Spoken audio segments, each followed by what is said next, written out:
Did you do it? Yes. What did it cost? Everything. And I was like, time to become a man.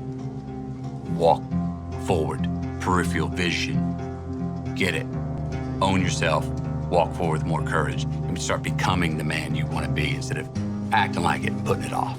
You have to sacrifice your lower self to your higher self in order for you to proceed in a healthy manner, to be resilient, but also for you to participate in the covenant that would make for a united society. So I know why you go on Instagram. I know why because you just have the time. You have the time because you don't want to put that time into bettering oneself.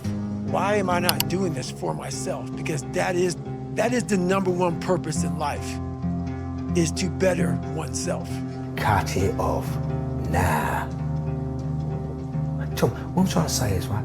What I'm trying to say is, son, is sometimes, yeah, you've got to cut a little piece of yourself off, yeah, no matter how much it hurts, in order to grow, yeah, in order to move on. Brother, nobody is coming to save you. Not your parents, not your friends, not the world. The life you want is waiting, but only if you're man enough to take the responsibility of creating it. Get to work. What about work-life balance in your 20s? Okay.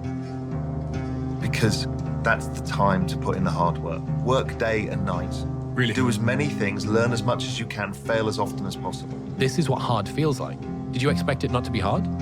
Did you expect this thing that you're trying to achieve not to be difficult? Every other person feels the exact same way. They also feel the hunger, they also feel the fatigue, they also feel the double-digit testosterone level and the lack of motivation and the I've got to keep the business going and I've got to keep the relationship steady and I've got to do the rest of it. Every other person that you're competing with also feels this.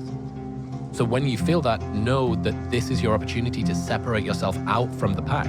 This is the selection criteria of why most people can't do it and why most people quit. When you're 25, you can be an idiot. It's no problem. Even when you're out in a job search, it's like, well, you don't have any experience and you're kind of clueless. It's, yeah, you're young, you know, it's no problem. That's what young people are like, but they're full of potential. Okay, well, now you're the same person at 30. It's like people aren't so thrilled about you at that point. It's like, what the hell have you been doing for the last 10 years? Well, I'm just as clueless as I was when I was 22. It's, yeah, but you're not 22. You're an old infant. Part of the reason you choose your damn sacrifice, because the sacrifice is inevitable, but at least you get to choose it. Let's say someone has been kicked in the nuts a good bit by life. How do you advise them to sort of become the hero of their own story again? Oof. Man, that's a tough one. I got a poem in here called Heaven or Not. I'm gonna try and find it and see if this kind of half answers that question. Tomorrow is not today's measurement when the misery is bad enough.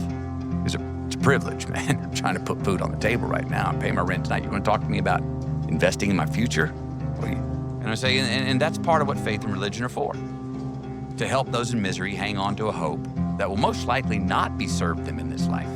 And what if there is nothing there, man? What if there's nothing to hope for? What if there's no next? I don't know.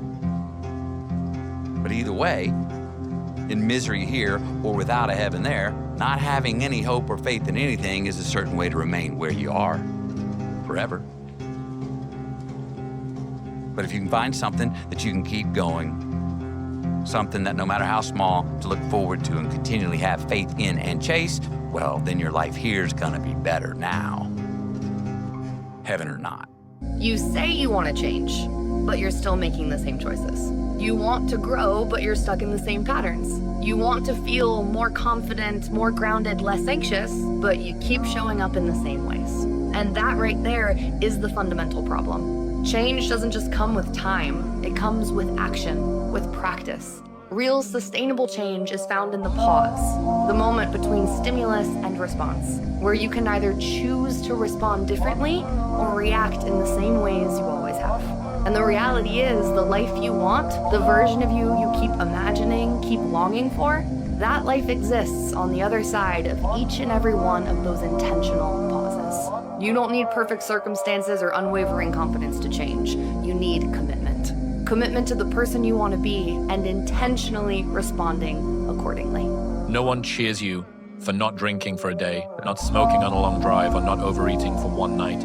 No single workout or meal is ever impressive on its own. The reason so few people understand success is consistency never looks impressive in the moment, only at the end. To get anything of value, you have to sacrifice. Do you know that the harder thing to do and the right thing to do are usually the same thing?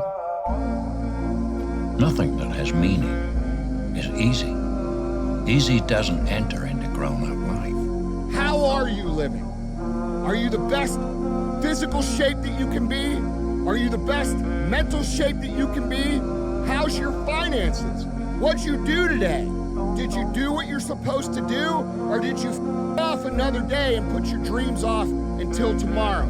And then tomorrow you're gonna do the same thing. And then the next day you're gonna do the same thing. And eventually you're gonna run out of time and you're gonna say, oh, that was my life.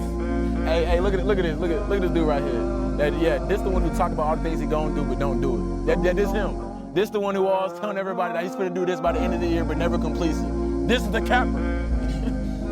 You tired of that label? Do something. These guys can't do what I'm doing right now. I had no coach, had no trainer, had no money. I didn't know how to lose weight. I had no knowledge of what I was doing. I was just working.